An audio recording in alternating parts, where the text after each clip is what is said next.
This is New York Mag. Can a MAGA blitzkrieg impose Rick Scott on Senate Republicans? So here's the story, basically. All across X, the biggest names are saying Cornyn and Thune, no way. Rick Scott is the guy to be Senate Majority Leader.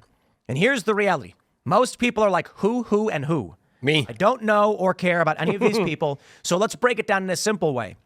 There is a big fight going on right now in the Republican Party that two of the frontrunners to take over as Senate Majority Leader are anti-Trump. And this will upend the entire popular mandate and Trump agenda. And one of them's arguably anti-2A. Well, I mean, I think... Yeah, I mean, not just anti-Trump, but not with the agenda at all. Not really even like... I heard Scott was defined. Well, Scott was against red flag laws. No, he wanted him. I'm sorry, he wanted him. My bad. My apologies. He signed him into law in Florida. There is not a good person in the running, right? There's nobody that you should be like, yes, this is our guy, right? I don't care what anyone says. Not Rick Scott, not Cornyn, not any of them. And you kind of have to pick your poison because Cornyn has problems because of past when it comes to 2A. Rick Scott has problems because of his past in the 2A. That's kind of the thing that I've been looking at is who's the one that's the most 2A, the most positive towards the Second Amendment. But there's not a good one. There's nobody that I could actually say, yeah, man, I'm going to get behind this guy and I feel good about him. Yeah, I agree. You can't look in their past and find somebody who's like universally the best choice. And frankly, I mean, even if you take J.D. Vance right now, at one point he was anti-Trump. So really, we should be looking at who's going to say they're going to be going forward with Trump's agenda, and that is Scott. At this time, he's the only one who's pledged that he would advance President Trump's agenda. This story is principally for those that are just like, hey, look, these individuals, it's too in the weeds. This story is principally about, are Republicans going to knife us in the back the moment they get in? Yeah, amen. If you go back to 2016, Trump wins, Republicans win, and then what did you have? You had Paul Ryan. And the Republicans entertained Russiagate. Correct. They said, okay, well, Trump may be a Russian spy, I guess. And so he had to do all of the work that he did get done with weights strapped to his ankles. Yes. What do we do if that becomes plainly visible on January 21st of next year?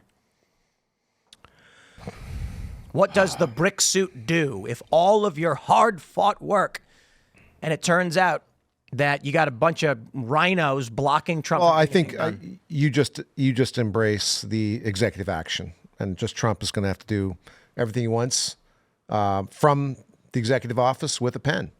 And then, the nature of the Senate and the way that they're only up for election every 6 years, maybe some of them are thinking we can wait this out. And they're just not as responsive in general to populist sentiment. They're very opposite from the House in that regard. And, I think it's even being reported that some of them just resent being told by voters what to do, but they are working for the voters. Yeah. They should be listening to their constituents. Clearly, there's a mandate for Trump's policies.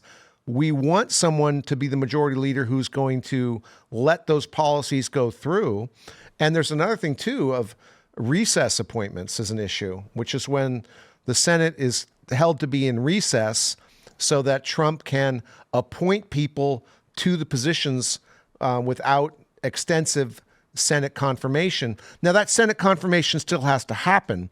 It just doesn't have to happen first. And that will allow President Trump to get up and running. So if you don't have recess, if you can't have recess appointments for President Trump's administration, that's a major down signal. I think what this story shows us right now is that there will be one political party, and it will be infighting within the political party, which may break into two sub-parties, the populist and the traditionalist, or whatever you want to call it, because the Democrats are done. I don't see how Democrats are able to recover from this. The woke Democrats and the moderate Democrats cannot reconcile their worldviews. No. So you've got the guy on CNN banging the table, being like, they're not boys, stop slurring, you're slurring, they're trans girls. Regular Democrats who are like, I'm like, a pro-choice Democrat who believes there should be some taxes and is just like, I would like my food to be cheaper, is sitting there watching this guy going, this guy's insane. Then you have these other Democrats who are screaming, globalize the intifada, and they're like, that's insane too. But the globalize the intifada people are not going to align with the moderates. No. And this is the problem you got with Hillary, Bernie, and Biden, that the party is already fractured in two. If the split becomes more pronounced, and I don't see how it doesn't, you end up with three political parties, the progressive left, the moderate liberals, and the Republican Party. And within the Republican Party, there will be battling like we see. But the battling over Senate Majority Leader, nowhere near as insane as the far left protesting weird socialist policies and Pete Buttigieg. I mean, they're so far removed from each other. The Democrats have done this to themselves. They have cultivated a fringe that, you know what? I called this a long time ago when I said it's the one ring. They saw the far left activists and they said, if this is a gift to us against our enemies, we can wield the power of Antifa. And then they were like, no, you fool. No one can wield that power. You're insane. And they're like, let's embrace the far left psychotic cult. Bring them into the fold of the Democratic Party. And now they're at risk of never losing because they've alienated Joe Rogan and people like me and Joe Rogan and Tulsi Gabbard. RFK Jr. have been completely alienated by them trying to wield the one ring of Antifa. So, quick question. Brick, you might know this. Why is Mitch McConnell, just because he's the Senate leader, majority leader, that he gets to pick who's going to come next? It's He doesn't get to pick, but he set his timeline for his resignation, and he basically he's got people that he favors. And look, Mitch McConnell at times has done things that I think are wonderful. All right, Yep. Not all the time, but Merrick Garland is not on the Supreme Court, and that was Mitch McConnell. Oh, okay? solid. So we got to give him some props for doing some stuff right. Yeah. All right. Yep. But, at the same time, we would have 1 to 3 additional Republican senators right now coming in had more money been put into the races in Wisconsin, Arizona, and Nevada instead of places where, like in Maryland where we were backing somebody who lost by 10%. So, Mitch McConnell is not always optimizing for the Republican Party, is what I'm saying, and he's certainly not really aligned with what President Trump is doing. So he's not trying to grease the rails for President Trump's policies to go forward, despite the fact that that's what America wants. He's fighting like a rearguard action to put somebody in there who's just going to kind of stifle it just enough so that it doesn't happen in the next 4 years.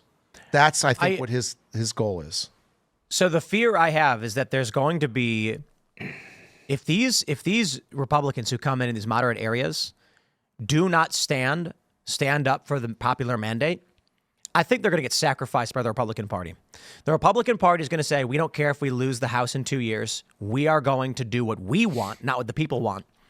And you're going to get the people who are in safe districts, who have been there for decades, are going to say, what do we care about the moderate districts? We're going to use them. We're going to go to them and say, hey, no, don't support this bill because you're in a moderate district and you'll lose re-election. Then when it comes time, they'll lose and they'll say, hey, we were able to tank Trump's agenda without risking our seats in Congress. That's a horrible thought. Thinking that these establishment guys who've been in for so long have this kind of sway that they can kind of ruin the mandate, what everyone else who voted for Trump wants. I mean, none of the choices for majority leader are good. And let's not, Can we get a third guy? Can we get a fourth person? You get anybody. Let's also talk about the mechanics of this vote too, which is a sealed vote. It's not that we get to know which senators vote for who to be the majority leader. This is not going to be, as a sealed vote, we're not going to know who they choose. And so that's something that really is anathema to me. I think we should know who they chose. And what you talk about being somebody else, I think one of the most interesting ideas I saw, I think was from Mike Lee to Charlie Kirk to Glenn Beck. And I think that's the story that was, that's how the idea traveled. But you could actually have J.D. Vance be the Senate Majority Leader simultaneously while he's president of the Senate and VP, because it's been done before. Prior to the position of Senate Majority Leader existing, John Adams, when he was vice president, ran the Senate. So it's not without precedent that could happen. And if you had J.D. Vance in that position, well, obviously President Trump's policies would be not held up by the Senate. You know, I think, going back to my point about the Democratic Party and how it meshes with this, is that if we get a break in the Republican Party where they don't bring about the popular mandate, I'm not sure Democrats figured out how to win. The Democrats that end up running are going to be saying things like boys should go in girls' bathrooms. Right. And then you're going to have, everyone's going to be like, I guess I'll take the Republican, you know? Yeah. Because what else do you pick? You may then get a moderate Democrat. What was that guy? Dean Phillips, is that his name? I don't know if he's particularly moderate, but you may get a moderate type being like, please, can we get some sanity in the Democratic Party? And the activists will call him a Nazi, far right, and they'll run him out of the party. They'll say it's our party now, and then they're never going to win again.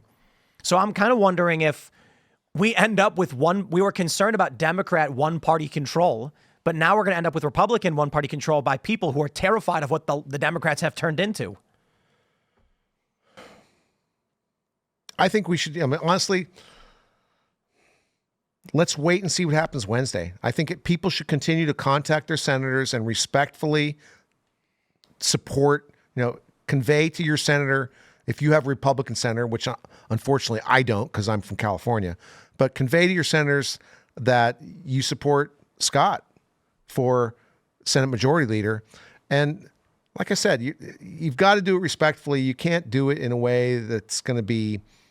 Yeah, you can't be an asshole or jerk Right. about it. Yeah, because like I said, the senators are not used to this kind of direct input. And the last time we saw this, you could draw a parallel when we were selecting an RNC chair and Harmeet Dillon was running for it, and who I thought would have been a much better choice at that time. And you had people contacting the people who make that decision. And again, they're just not used to it. Your point about they're not used to it. The point about the public and the people on X involvement in this. There's never been a time where huge. Yeah, where senators could hear the constituents so directly. Now, like I said, or like you said, it is a secret ballot, so I'm not sure that it's going to make a huge difference. But I do think they understand, and I'm talking about the senators. I do think they understand that there is a feeling among the people that there is a mandate. And they want to see someone that's going to work with the president and not stymie the things that he wants to do. The president and the Republicans have a once in a lifetime shot here, right? They have if they move fast, they can make real, serious, dramatic changes to the government, to the administrative state, to the regulatory state. This has to happen fast, though, because they've got 18 months tops. 18 months to do it. And that's it. Because after that, after that, you're looking at midterms and then running for J.D. Vance is going to be running for election. Everything is going to stop. Thanks for checking out this clip from Timcast IRL. Make sure to watch the show live Monday through Friday at 8 p.m. Subscribe to this channel, and we will see you all there.